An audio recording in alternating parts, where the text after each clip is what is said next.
Mbak, aku mbok silono duit to. Ora akeh kok, mur 1 juta. Kok nek kirane ra iso balekne aku ra binen. Tuman. Tuman piye to? Tare yo butuh kok. Wis angel tuturane. Aku iki wonge menak. Munggono gak enek jaminan liya to sak liyane manuk ngono. Lah piye to? Lah wong kuwi lho barang berharga rumangsamu. Oh, rumah saku ndek biyen iki sunate larang lho yo. Wong tuane mbandani tenan. Nyewa son. Panganane akeh. So manuk dimurahno dinyah-nyohno ni piye lan?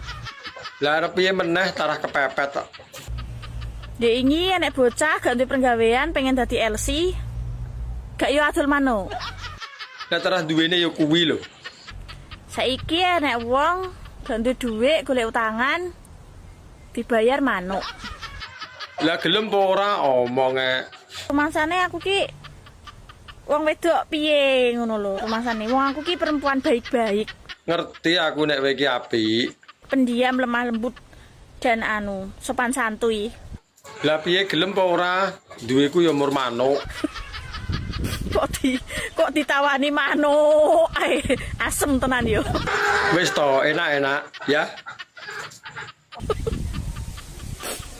Mbah. Piye to? Ndang to. Mbah. Nggonku iki ukir-ukiran. Ndang to getun ning kene ra gelem. Aku ki dino Mas dedel duel keuanganku. Mbayari tukang ulan iki. Nek kowe gelem ya kono nukang ning omahku gawe pawon. Ya wis ra apa-apa. Penting oleh duit. Berarti duit dibayar tenaga, lebih halal, gelem apa ora?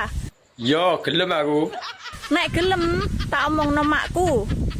Soale wonge lagi masakno tukang ki hari-hari. Ya gak sido adol manuk berarti. Pusing aku. Ora aku iki 4 dina mangan sego ambek kerupuk tok iki. Delok raiku ngleyang ki lho. Gak enek gisine. Anjay.